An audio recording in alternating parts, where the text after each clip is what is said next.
So our good friend of the channel, John Walco, in his trilogy of Hollywood terror, has asked us to do a review of this movie, and I'm more than pleased because not only is it produced by Carl Laemmle and stars the luminous Gloria Stuart of Titanic and of horror movie fame. Filmed over less than a week for Universal at 66 minutes and $69,000. All the money is on the screen. This is one of the last pre-code mystery films. It's called A Secret of the Blue Room. It was directed by Kurt Newman and starring Lionel Atwill, Gloria Stuart, Paul Lucas, and Edward Arnold. A remake of the German film Geheimnis des Blauen Zimmers in 1932. It concerns a group of wealthy people who stay at a European mansion that features a blue room that is said to be cursed, as everyone who stayed there has died shortly after.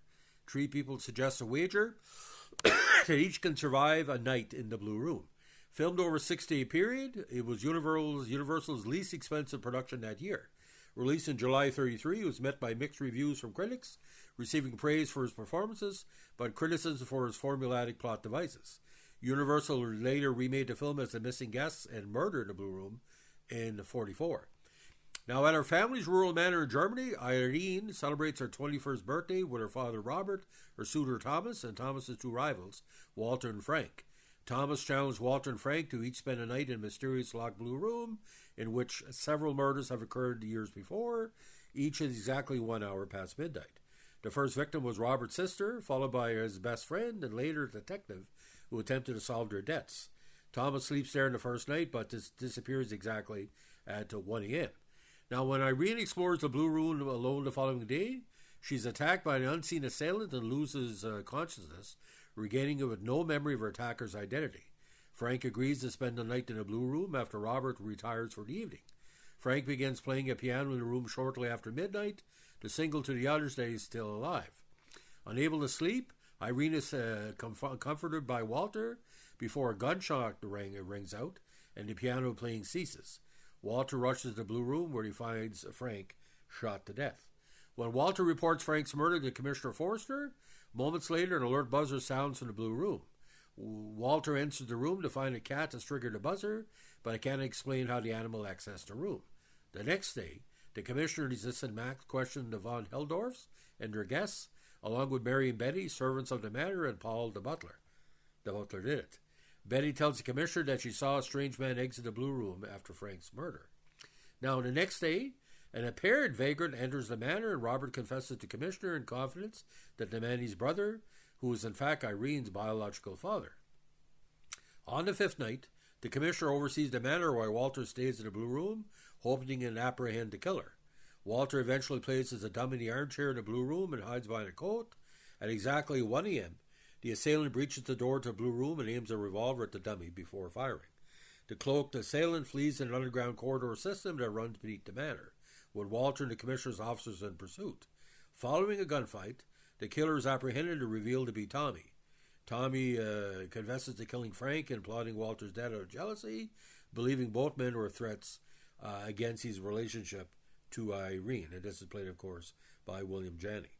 Now, the authors of the book Universal Horror described The Secret of the Blue Room as an engaging example of the early spooky house mystery and observed that it had all the recognizable elements of the classic Universal horror films. For all the atmosphere, the picture mistakenly remains a whodunit at heart. Now, again, $69,000 cheapo Universal that year, and remake of the German of the same name. Now, when Lionel Atwill was announced to join the cast in May 1933, it was after Lillian Bond was cast as Betty, but was eventually replaced by Muriel Kirkland. At the time of the film's release, Atwill considered it his final role to date.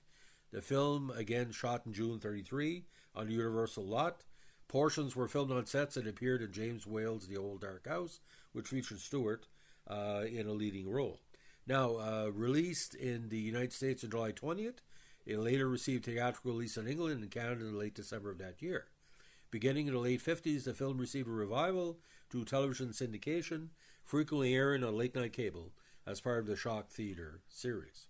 Universal remade the film twice, again The Missing Guests and Murder in the Blue Room. The film was eventually released on DVD on October 16, 2014, as part of Universal Vault series. And Kino Lorber released it on Blu-ray in 2029. Now, most critics enjoyed the film. According to a retrospective review of DVD Talk, Stuart Galbraith praised it, writing of Universal horror wannabes, The Secret of the Blue Room is not only one of the best, but far superior to many official Universal horrors, making for a very entertaining 66 minutes. Like, this is almost like a kind of an ABC movie of the week. So, ladies and gentlemen, it's probably not going to be too hard to find this movie on various streaming services, but it's interesting what the New York Times said. Now, it compared the film to The Old Dark House, stating that the movie lopes around in quite an interesting fashion until it comes to the denouement, which is by no means as satisfactory as might be anticipated. Wallander Hale of the New York Daily News stated the story was too unreasonable for words. Now, a review published by the Brooklyn Times Union also remarked the film's plot contrivances that are never explained and which seem to have no bearing on the main theme, but conceded that the film overall was entertaining as thrillers go. Now, Film Weekly said the performances of Lucas Stewart and Lionel Atwell were worthy of a stronger, less threadbare story. Now, this was sort of like an expanded play for most of the fans, and John can back it up.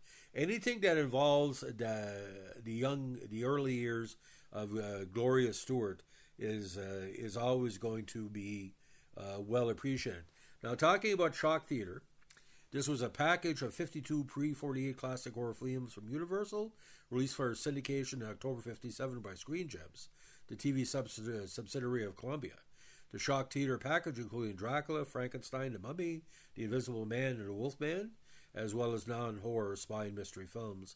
Well, you might as well say The Blue Room straddles that. A second package, Son of Shock, was released for TV by Screen Gems in 58 with 20 horror films from both Universal and Columbia. So other key movies on this included The Invisible Man, The Black Cat, Secret of Chateau, The Mystery of Edwin Drew, The Raven, The Great Impersonation, Werewolf of London, Chinatown Squad, The Mummy's Ghost, Son of Dracula, Frankenstein Meets the Wolfman. So this was pretty